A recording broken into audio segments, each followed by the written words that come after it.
Hi, David Erdos back with a new poem. Hopefully a lot of the entries on this YouTube channel could be deemed public service poems, and this is no exception. It was written the other night after watching Alice McShane's documentary Hollywood's Dark Secret on the BBC. Let go, LETO. They've been talking about him for years. It seems as soon as he was in his 20s, it started.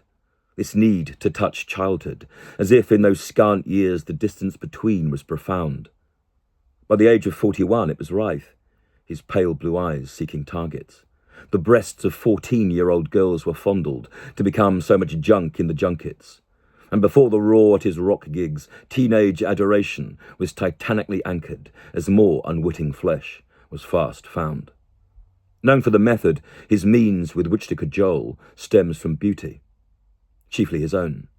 As with Bundy, a pretty face can see far and certainly x-ray the clothes that he allegedly peeled from young women. Girls of 17 were a measure for the level of glare from this star. We imagine our monsters deformed, but what if they wear the burdens and beards of a hero? Even if this actor specializes in oddballs and villains, replacing perhaps Crispin Glover as Willard, as the warped one or wizard in the magical realm we call fame, which unnaturally masks and mars all beneath its spirit gum and saliva, reportedly spat on that penis that in poking out of the dark felt the same as all nightmares do, or the stab from the switchblade surprise in an alley. As a handsome man looking younger and a modern Dorian Gray, attics sin, for the sake of spent flesh, as these girls became coined exchanges, which a full jubilee later left them sickened and shuddering at the sight of his Oscar win. But then success spreads like blood across a bathroom floor, or a rooftop, or a secret room dressed in shadow in a concert hall, set or house, or spiritual blood anyway, as he seems to have spent his time and taste testing waters, by placing other hands on that penis which is directed into them. Actor. Louse. One can almost see his nose twitch, a transmutation to rodent. As in each of the roles he's engendered, there is a distancing air, a cold front. So let go, Leto. Each grip is grime beneath glitter. Every star, it would appear, black holes daily, as you start to reassign the word cunt, which should belong only to women to use, as with other words made for races. So which one are you running as you continue your path at my age?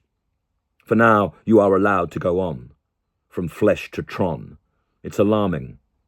Hollywood has held many secrets, from Arbuckle's rape charge to you. Harvey's still held, and Cosby's monstrous eye is a cyclops. As your own odyssey lengthens, who will reprimand for what's true? And which course will change men from taking all they imagine? The rest of us duly shudder as fame's ambassadors invoke war across generation and time, the tests of which never alter. Your stare and smile grimace across a teen's sweet dream. Mine's seem sore. So surely your face must start to show soon, as Dorian Gray ransacks colour, of all of the young women blackened by the glow and blow kept backstage.